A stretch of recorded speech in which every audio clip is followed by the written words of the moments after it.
Quiz में 15 प्रश्न पूछे गए हैं।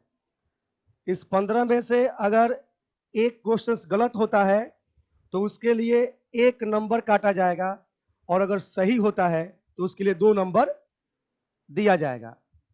ठीक है, जिसमें 2 नंबर क्वेश्चंस को हमने कैंसिल, 3 नंबर क्वेश्चंस को कैंसिल कर दिया था, तो 3 नंबर की मान्यता नहीं है। पहला नंबर प्रश्न है कि भूगोल के लिए जियोग्राफी का शब्द का प्रयोग किया गया था किसके द्वारा? तो इसका आंसर लेना है डी, इरास्टोथेनिस, जो एक ग्रीक ज्योग्राफर थे। ये होगा पहला का डी आंसर। एक क्वेश्चन सही अगर हुआ होगा जिनका, उस पे हो गया 2 नंबर, अगर ये गलत हो गया होगा तो माइनस हो गया 1 नंबर। दूसरा है घोंघा रेंग सकता है। आप लोग समझते होंगे कि कछुआ ही सबसे कम स्पीड में चलता है ना, लेकिन उससे भी कई क्लासिकल जीव हैं जो बहुत कम स्पीड में चलते हैं, जैसे घोंघा। घोंघा के लिए आंसर ले लेना है ए, 1.5 mm प्रति सेकेंड। ठीक है, तीसरा नंबर क्वेश्चन, कछुआ रेंग सकता है, ये छोड़ देना था क्योंकि इसका जो विकल्प है वो गलत बन गया था। इस कारण से इसका आंसर हम लोग ले लेते हैं, क्योंकि किलोमीटर प्रति आवर में है। इसका आंसर 0.21 से 0.48 किलोमीटर प्रति आवर की स्पीड से चलता है कछुआ। ठीक है, अब अगला क्वेश्चन अगर आप देखेंगे, जो कहता है कि वायु में ध्वनि की वेग है, और विकल्प का नेचर थोड़ा देखिए, मीटर प्रति सेकेंड, मीटर प्रति सेकेंड, किलोमीटर प्रति सेकेंड और किलोमीटर प्रति सेकेंड के हिसाब से दिया हुआ है, और कूट दिया हुआ है।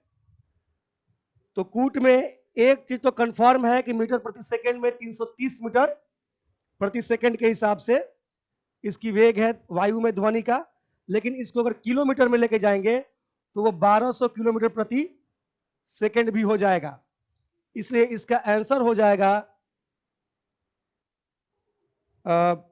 1 और 4, 4 का डी आंसर हो जाएगा। 4 नंबर क्वेश्चंस का डी आंसर 1, 4 क्लियर है।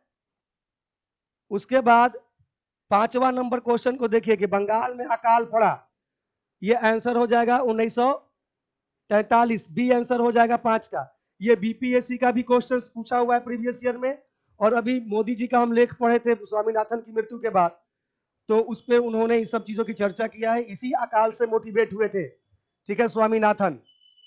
ठीक है, और 6 नंबर क्वेश्चन है, हरित क्रांति के जनक की उपाधि मिली किसको? एमएस स्वामीनाथन। 6 का ए आंसर हो जाएगा। हरित क्रांति के जनक की उपाधि मिली एमएस स्वामीनाथन। ठीक है, भारतीय संदर्भ में ही ये है क्वेश्चंस। आप क्वेश्चंस के नेचर को समझिए। अगला क्वेश्चंस भी आपको स्वामीनाथन से पूछा हुआ है, पहले इसको आप आंसर में ले लीजिए, उसके बाद आगे डिस्कस करेंगे। 7वां नंबर क्वेश्चन, 2004 में किस समिति को देश के किसानों की समस्याओं का समाधान करने का दायित्व सौंपा गया था? यह आंसर हो गया स्वामीनाथन समिति। 7वां का बी आंसर हो जाएगा। 7 का बी।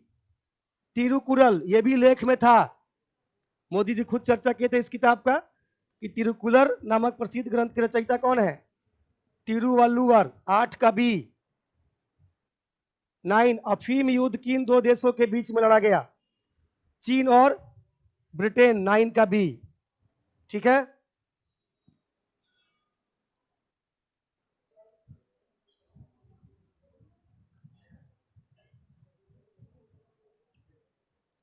दस नंबर प्रश्न देखिए, बिहार प्रदेश कांग्रेस कमेटी की स्थापना कब की गई थी? तो 10 नंबर क्वेश्चन का आंसर हो जाएगा बी, 1908। हसन इमाम इसकी अध्यक्षता किए थे, इस पहली बिहार प्रदेश कांग्रेस कमेटी की।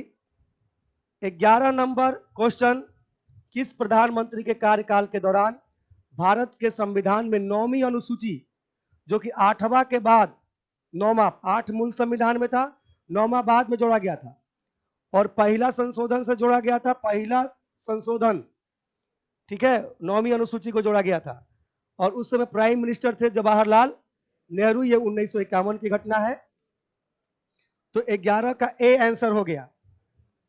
12 नंबर क्वेश्चन, हमारी मंदाकिनी आकाश गंगा के सर्वाधिक निकट स्थित आकाश गंगा है एंड्रोमेडा, ठीक है। 12 का ए आंसर ले लेना है, ठीक है। 13 नंबर क्वेश्चंस को देख लीजिए। 13 नंबर क्वेश्चन, कौन से युद्ध के बाद दिल्ली के सम्राट शाह आलम ने बंगाल, बिहार तथा उड़ीसा की दीवानी ईस्ट इंडिया कंपनी को सौंप दी थी? तो सी आंसर लेंगे, बक्सर का युद्ध जो 1764 ईस्वी में हुआ था, ठीक है। 14 नंबर क्वेश्चन, यह सत्य होगा कि भारत को परिभाषित किया जाए। अब यहां पे कई विकल्प लेके आंसर लिया जा सकता है, लेकिन जो विकल्प दिए गए हैं उसी के नेचर के हिसाब से आपको आंसर लेना है। तो इसमें आंसर हो जाएगा, वैसे भी 142 करोड़ जनसंख्या भारत की है, तो श्रम आधिक्य वाली अर्थव्यवस्था के रूप में 14 का बी आंसर, ठीक है। 15, the Chipko movement a people's history पुस्तक के लेखक का नाम बताना था, शेखर पाठक।